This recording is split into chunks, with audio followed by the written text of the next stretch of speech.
the French president, who is due to deliver a prime-time address to the nation tonight. Emmanuel Macron's speech comes at a moment of great uncertainty for France and the European Union. The president is expected to focus on the war in Ukraine as well as the threat of a transatlantic trade war. For more on this story, we can bring in our French politics editor, Marc Perelman. Marc, good to see you. Now, this was an unexpected, unplanned primetime address by the president. Why is he making it now?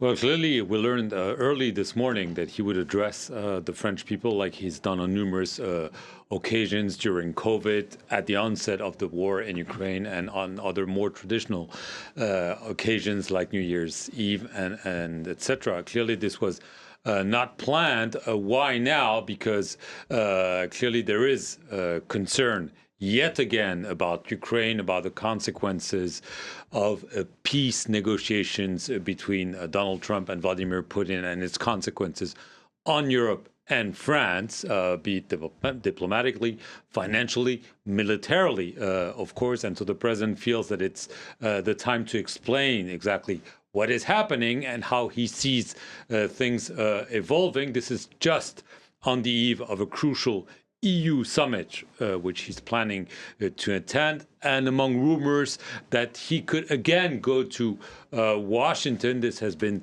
said and then denied, but clearly there are lots of things happening, and the polls are showing that the French are very worried about what they're seeing in terms of their security, Europe's security, the use of nuclear weapons, and so on. So there are a lot of questions, and this is also probably why the president will address the French people, while he's also welcoming the Hungarian Prime Minister Viktor Orban in Paris today.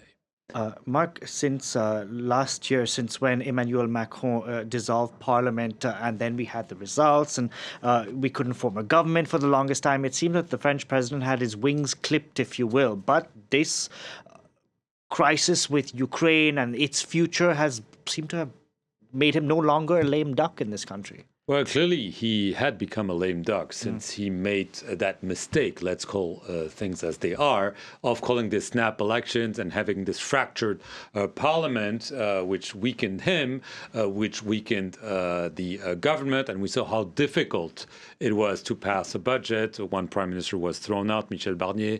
François Bayrou barely holds the reign of the government as we speak. And there's been a lot of talk, bickering, and so on. Clearly, the fact that there is yet again a diplomatic crisis, he is in charge of foreign affairs, which is linked to a military also crisis, or at least questioning.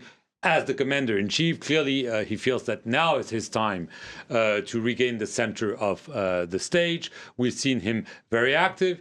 He went to Washington. He convened several meetings of European leaders after the announcement by Donald Trump that he was seeking a negotiation with Vladimir Putin on Ukraine. He said that maybe it is time to revise the French nuclear doctrine, maybe share it somewhat with other European countries. So he feels now that he is clearly the person who should be dealing with this. And there are no clear objections from other parties that he's met and that he's briefed. Obviously, some might disagree with his positioning, but they all agree that he is the president, he is in charge of foreign affairs, he is in charge of military affairs. It doesn't mean that he's going to become popular once again, but clearly he feels that now he can act like a president and not as a lame duck, as has been the case for the past several months. Okay, we'll see what he has to say tonight. Thank you very much for that, Marc Perelman there. And now we will be broadcasting Emmanuel Macron's address live in English here on France 24. That's at 8 p.m.